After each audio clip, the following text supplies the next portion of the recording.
Dear listeners, welcome back to Bhoot's Tale of Turjo. শুনছেন সব সময় ভূত টেল অফ তুর্য। বরাবরের মতোই সঙ্গে আছি তুর্য চৌধুরী। হ্যাঁ, আমি ভালো আছি, সব সময় ভালোর দলেই থাকি। আমার বিশ্বাস আপনারাও যে যেখানেই আছেন ভালো আছেন। আজকের এপিসোডটি শুনছেন প্রত্যেকে ভালো আছেন, সুস্থ আছেন, মোস্ট ইম্পর্টেন্টলি একে অপরের পাশে আছেন, পরিবারের সাথে আছেন। আজ যেহেতু শুক্রবার, পরিবারকে সময় দিচ্ছেন। যাই হোক, আপনারা চাইলে আমাদেরকে ঘটনা পাঠাতে পারেন। আমাদের email address www.bhootstaleofturjo@gmail.com, which is BHOOTSTALEOFTURYA@gmail.com। আপনারা সকলেই অবগত আছেন, আজ কিন্তু শুক্রবার 13 তারিখ, তার মানে ফ্রাইডে দ্য 13th, অর্থাৎ ব্ল্যাক ফ্রাইডে বা ডার্ক ফ্রাইডে। হ্যাঁ, বাংলাদেশে এর কোনো প্রচলন নেই বা বাংলাদেশে এটি নিয়ে মাতামাতিও নেই, অনেকে হয়তো জানেনও না। তবে আমি কিছু সমীক্ষা আপনাদের সামনে তুলে ধরছি। Dutch centre for insurance statistics Friday 13 is normal. তারা এটি বলেছেন, এই দিনে অ্যাক্সিডেন্টের পরিমাণ অনেকটা কমে যায়, ক্রাইম এবং ক্রিমিনাল অ্যাক্সিডেন্টগুলো অনেকাংশেই কমতে দেখা যায় ইউরোপিয়ান কান্ট্রিতে। স্পেনে 13কে একটি লাকি সংখ্যা হিসেবেও দেখা হয়। এটা আসলে এক ধরনের কুসংস্কারই বলা যেতে পারে। তবে অনেকে এটিকে আবার প্যারাস্কেভিডিক্যাট্রিয়াফোবিয়া বা fair of Friday the 13th বলেও উল্লেখ করেছেন। কারণ আছে, 12 জন ঈশ্বর যখন গ্রিক মাইথোলজি অনুযায়ী একটি নৈশভোজে অংশগ্রহণ করেছিলেন, তখন 13তম হিসেবে একজন নট ইনভাইটেড, অর্থাৎ বিনা নিমন্ত্রণেই অংশ নিয়েছিলেন। এছাড়াও অ্যাপোলো 13-এর স্প্ল্যাশ ডাউনের কথা আমরা সকলেই কম বেশি জানি। এছাড়া কুইন ফ্রিগ থেকে যে ফ্রাইডেটি এসেছে, যে ছিলেন ফ্রিগ অব অ্যাসগার্ড, সেই ঘটনাও আমরা অনেকেই জেনে থাকি। এছাড়াও নাইটস টেম্পলারের hockey's mask from Friday 13 film, এই ফ্র্যাঞ্চাইজও কিন্তু এই বিষয়ে আমাদের অনেক তথ্যই দিচ্ছে।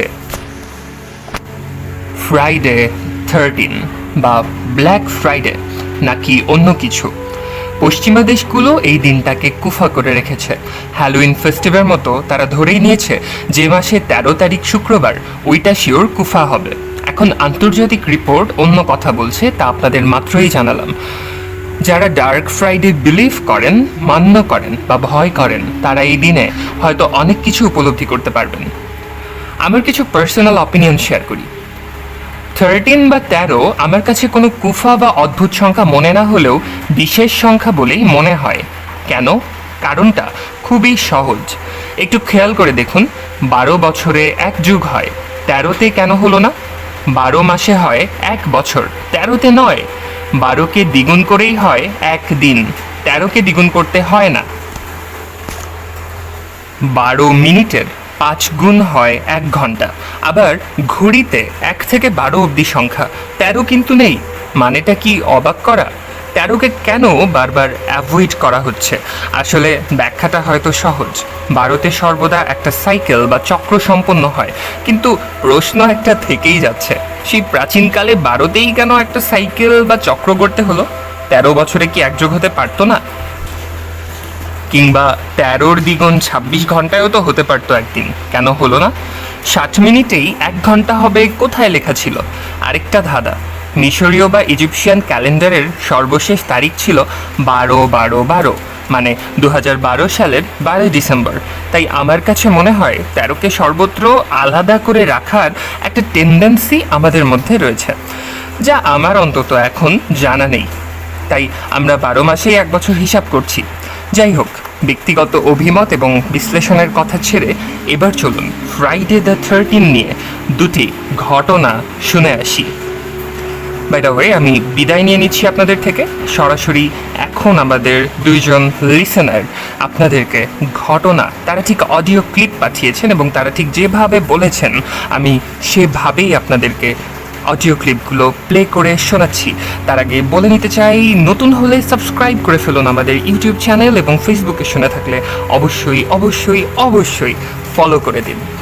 আজকের মতো আমি বিদায় নিচ্ছি। শুনতে থাকুন ভয়েস ক্লিপ।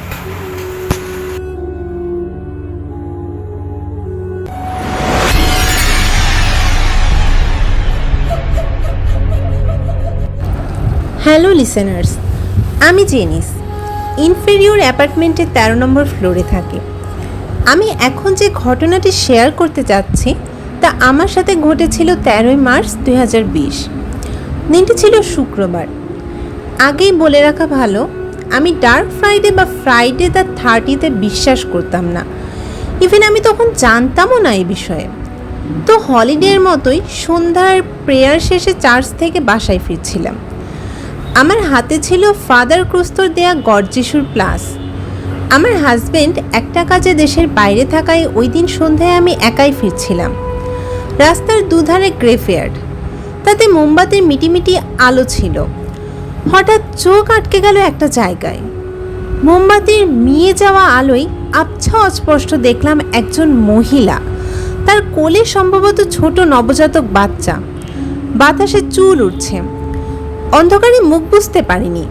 চোখের পলক ফেলতে দেখে আর কিছু নেই। বেশ অবাক হলাম।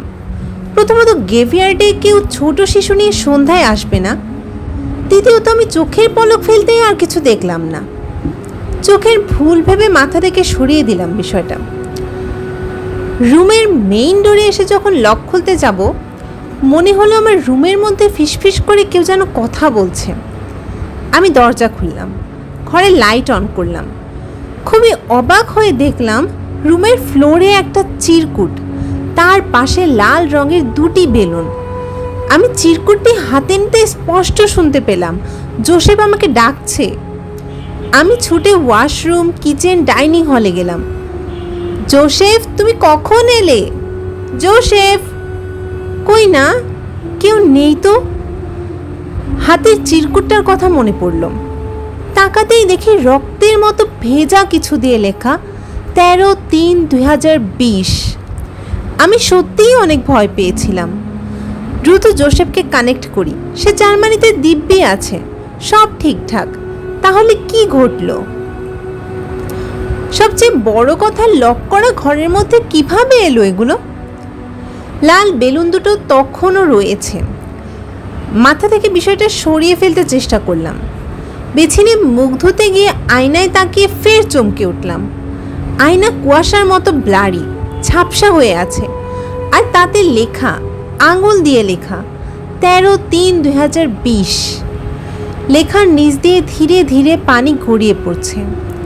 আমি সাহস করে রুমেই থাকলাম, কাউকে বিষয়টা জানাইনি। বিছানার পাশে পবিত্র বাইবেল আর হাতে রাখলাম যিশুর প্লাস।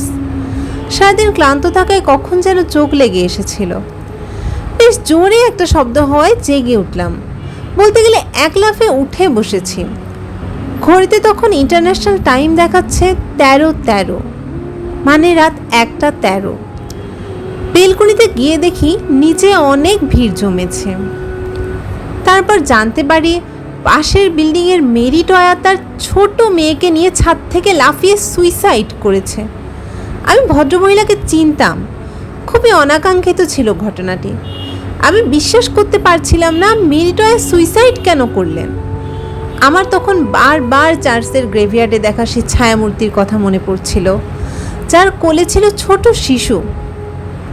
পরদিন পুলিশ ইনভেস্টিগেশনে প্রাথমিকভাবে ধারণা করা হয় ঘটনাটি সুইসাইড নয়, কেউ মেরি টয়াকে বাচ্চা সহ ধাক্কা দিয়ে নিচে ফেলে দিয়েছে। আর ছাদের সেই রেলিংয়ে পাওয়া যায় হুবহু আমার রুমের মতো টুকটুকে লাল দুটো বেলুন। 3 বছরের বেশি সময় পার হয়েছে, কোনো সুরাহা হয়নি মেরি টয়ার মৃত্যুর। আমি আর জোসেফ এখনও সে বাসাতেই আছি। এরপর ইন্টারনেটের কল্যাণে ফ্রাইডে দ্য 30th সম্পর্কে অনেক কিছুই জানতে পারি। ভয়ে থাকি প্রতি বছর এই দিনগুলোতে। আমার সাথে ঘটা আরও বেশ কিছু ঘটনা রয়েছে, সুযোগ হলে শেয়ার করব। সবাই আমার আর জোসেফের জন্য প্রে করবেন। ডিয়ার লিসেনার্স, আমি রিমন। আমরা যে এলাকায় থাকি সেখানে একটা ফ্ল্যাটের ঘটনাটি ঘটেছিল 2020 সালের একটি ডার্ক ফ্রাইডেতে, মানে 13 তারিখ, সাথে শুক্রবার। ঘটনাটি এলাকার সবাই জানে। ফ্ল্যাটটি নতুন তৈরি হয়েছে।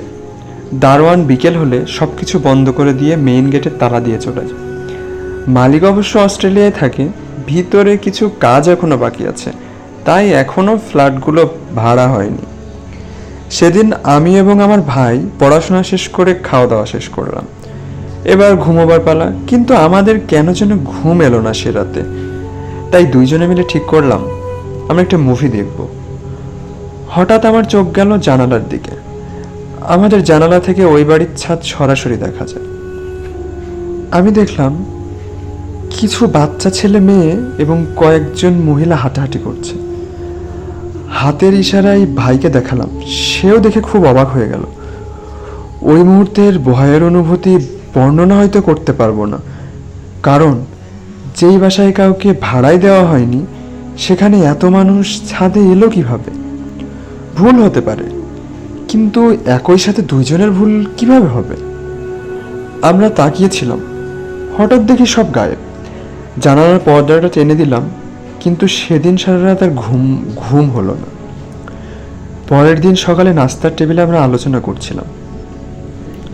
আমাদের বাসার হেল্পিং হ্যান্ড হঠাৎ করে বলে উঠল, তোমরা ঠিকই দেখেছ, সন্ধ্যার পর থেকে ওই বাড়ির আশেপাশে অনেক শব্দ আসে, তাই দারোয়ান সারা রাত থাকে না ভয়ে। শুনেছি বাড়ির মালিক এসে নাকি ঘর বন্ধ করবে। সেদিন রাতের ঘটনা আরও ভয়ানক ছিল। ভয়ে জানালা বন্ধ করে পর্দা টেনে ঘুমাচ্ছিলাম।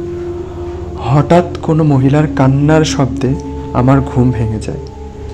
খেয়াল করলাম কান্নার শব্দটা ওই বাসা থেকে আসছে।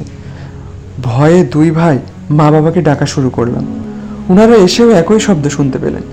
সে কান্নার সুরে কাকে যেন ডাকছে, আয় আয় এখানে। ভয়ে আমাদের সবার লোম খাড়া হয়ে গেল। বাবা আমাদের সবাইকে সূরা পড়তে বললেন। আমরা সবাই আয়াতুল কুরসি জোরে জোরে পড়ছিলাম এবং ধীরে ধীরে সেই শব্দটা গায়েব হয়ে গেল। জানি বিশ্বাস করা কঠিন হবে, তবে এটা সত্যি।